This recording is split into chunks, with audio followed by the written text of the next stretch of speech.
All right, so for this problem, when you're looking for the c of -3, if we divide that -3 out, that's like as if this were one of our zeros. If it was one of the zeros, the factor would be c plus 3 or x plus 3. And so whenever you solve this and divide it out, so I'm going to put my -3, I'm going to use this synthetic method. You can use long division and check to see if you get the same thing. If you bring these coefficients down, the 2, we have no x cubed, so put a 0 in that spot. The 4 for the squareds, the -7 on the x's, and the -1. So remember, this is as if I'm dividing x plus 3 out of my original problem.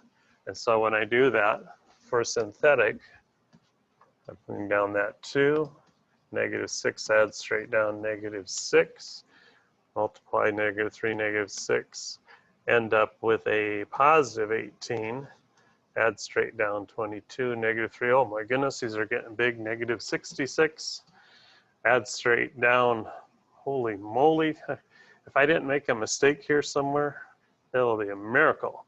-7, -66, -73, and then -3 times -73, I'm not sure, but I think it's like 229. If not, I better double check my work, and then add straight down 228. So now, think about what we just did here.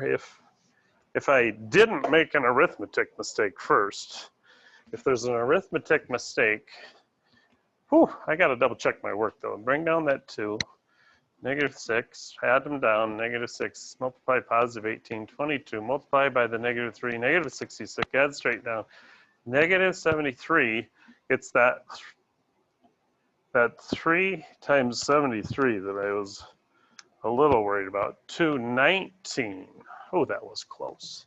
219. 3 times 73.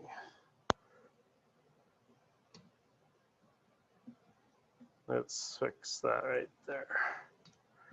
219 there, so then when I add straight down from there, it's going to be a 218.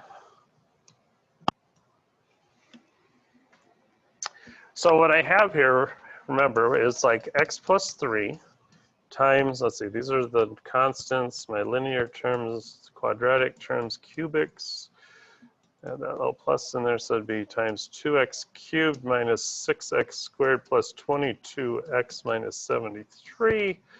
Add on my remainder of 218, and that whole thing equals the original problem. Well, keep in mind what we just did here. We took this very factor out of the problem, right? So if I'm going to put in a -3 right here, doesn't this turn into a 0? And so 0 times anything here would still be 0. So it's always going to equal your remainder. So when it says use the remainder theorem, that's what it's saying. If I take my 0 and divide it out of that problem, because when I plug the 0 back in, this turns into 0, the only thing left is this number at the end. Aside from, I'm still not sure if I had an arithmetic mistake there somewhere.